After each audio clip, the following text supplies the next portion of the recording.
எங்களுடைய பழைய தோழர்கள் கொண்டு போட்டாங்க ஒரு சின்ன கலவரத்துல வாழைச்சிறைக்குள்ள. இதுல ஒன்றே நான் கூட்டி செல்ல குறைச்சல். இந்த மையத்தை எங்க அடக்கப்பட்டிருக்க எங்க புதைக்கிருக்குன்னு நாங்க அறிஞ்சிக்கிட்டோம்.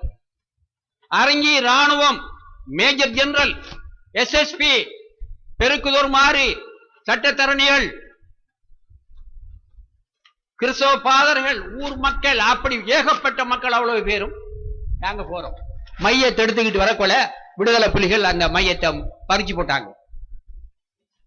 பறிச்சு மையத்தை தாரனா உங்கள 2 பேர் வந்தா நாங்க மையத்தினோம் அந்த மத்த 2 பேரையும். அப்பொழுது இவர் சௌர ரஹ்மான் அவர்கள் யுத்த நிறுத்த கண்காணிப்பு குழுவில் ஒரு உறுப்பினராக இருக்கிறார். அவருக்கு ஒரு வெள்ள வாகனம். சம்பளம் எவ்வளவு? வாகனம் கூடானா அதுவும் இல்லை. சம்பளம் எவ்வளவு? ஒரு 30,000 சம்பளம். கொஞ்சம் பெரிய காசு தான். அது இப்படி எல்லாம் ஒரு பதவி. அமைச்சர் ஹக்கீம், ரணில் விக்ரமசிங்கே பிரைம் மினிஸ்டர், சந்திரிகா பண்டாரநாயகா ஜனாதிபதி. அந்த 2 மையத்தை எடுத்து தர வைக்கலாம போச்சே. எங்கட கண்ணுக்கு எதுக்க பெட்ரோலை கொளுத்தி விட்டு போச்சானுங்கள. எங்களுக்கு அப்படி என்ன மசித கட்சி அது? வர அண்டில்வா நீ அந்த ராஜினாமா பண்ணிருக்கணும்.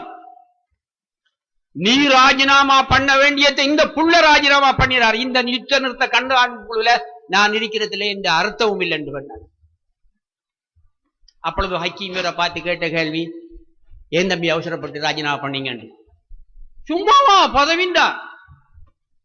ஒரு வட்டான வேலைண்டாலும் எங்களுக்கு ராஜினாமா பண்ண. ஒரு வட்டான வேலை அவருக்கு 75 வயசு அறிக்கும். வட்டானைக்கு ஒரு வக்கடை வெட்டி கொடுக்க மாட்டார் மற்றவனுக்கு பாய்க்கிறதுக்கு. அவர் ராஜினாமா பண்ண மாட்டார். அவர் மகனோ மருமகனோ வட்டானைக்கு தோலாக்க அவர் வருவார் வயலுக்குள்ள. மாமா கேள நான் மந்திரிக்கிறேன். இந்த கேவலம் எல்லாம் நம்ம சமூகத்திலிருந்து போவோம். நான் என்ன சொல்ல வந்தேன், எனக்கு இன்னைக்கு ஒரு சந்தோஷம்.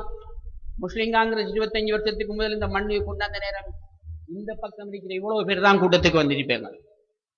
நான் கிண்ணியாவில் குறிஞ்சாக்கணியில பேசுற நேரம் அந்த ஊர்ல இருந்து ஒரு மேச தரல எங்களுக்கு நின்று பேசுறதுக்கு.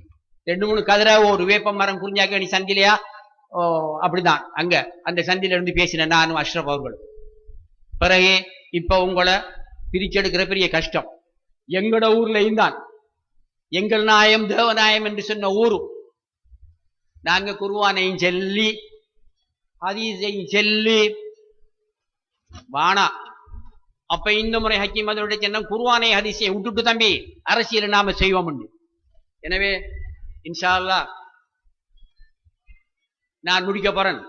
இருந்தாலும் இந்த கவிதை பிறகு இந்த கதைகள் எல்லாம் கொஞ்சம் சுவாரஸ்யம் தானே. அப்ப நாங்க அரசியல் மேடையை நான் சும்மா லேசிஸா பயன்படுத்துறல. ஒரு 2 மிக மோசமான காவியமான பாடல் அரசியல்வாதிகளை எவ்வளவு தூரம் நான் காடி நிற்கிறதுக்கு யாரை செல்றேன் உங்களுக்கு. நதி நாதி நதி நாதி நதி நானா தின நாதி நாதந்த நாதந்த நானா தந்த நதி நாதி நதி நாதி நதி நானா தின நாதி நாதந்த நாதந்த நானா. சமூகத்தின் உயர்வுக்கு பொலிடோல் கொடுத்தாய், சச்சரவு சண்டை இவை போற்றி வளர்த்தாய், சுமூகமாயிருந்த பல சங்கதி கெடுத்தாய், சுத்தம் புரிந்தவனை தந்தனா படித்தாய், மாதத்தில் 4 தரம் வானா. இப்படி இந்த பாடலுக்கு இங்க யாராவது உரியவர்கள் இருந்தா நீங்க அவருக்கு இந்த பாடலை நாங்க சமர்ப்பணம் பண்ணுவோம். இன்னொரு கவிஞன் சொல்கிறான். 2 கவிதையும் உங்களுக்கு படித்து விட்டு போறேன். எம்எல்ஏ சட்டையில் சில பைகள் தைத்தார்.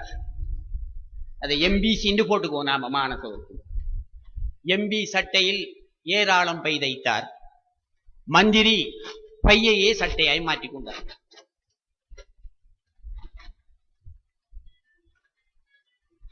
மண் பொய் சொல்வதில்லை மிதிக்கிறோம், மரம் பொய் சொல்வதில்லை வெட்டுகிறோம், மந்திரி பொய் சொல்லுகிறார் மாலை போடுகிறோம். இந்த விடயங்களே எல்லாம் முஸ்லிம் சமூகத்தில் தான் அதிகமாக இருக்கிறது. எனவே நீங்க இங்க வந்திருக்கிற மக்கள் அவ்வளவு பேர் யோசிச்சு ஓட்டு போட்டால் நான் நம்புகிறேன். எனக்கு இங்க வந்ததுக்கு பிறகு ஒரு உற்சாகம் தெம்புமா வந்திருக்கிறது. உங்களுடைய நிக்கணும் போல இருக்கிறது. நீங்க இவ்வளவு பேரும் வந்திருக்கீங்க. எங்களுக்கு அல்லாஹ்வுடைய கிருபையால ஒரு நல்ல வெற்றி எங்களுக்கு கிடைக்கும். நாங்க எல்லா விடயங்களையுமே இஸ்லாமிய முறைப்படி செய்யணுங்கிற நாங்க இந்த அரசியலையும் அவ்வாறு சந்திப்போம். உங்களுக்கும் உங்களுடைய பாவங்கள் என்னுடைய பாவங்களும் மன்னிக்கப்பட வேண்டும். இன்ஷா அல்லாஹ் வருகின்ற தேர்தலில் எல்லா விடயங்களையும் நம்மளுக்கு கும்பல் லட்சக்கணக்கில் ஆயிரக்கணக்கில் மக்கள் தேவையில்லை. நம்முடைய விஷயங்கள் சிறு ஆரம்பிக்கட்டும். நாங்க நல்ல ஒரு விஷயத்துக்கான அடித்தளத்தை இன்று இட்டிருக்கிறோம்.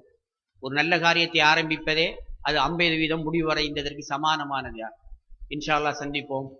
உங்கள் அனைவருக்கும் துவா செய்தோம். நான் விடைபெறுகிறேன். அஸ்ஸலாமு அலைக்கும்.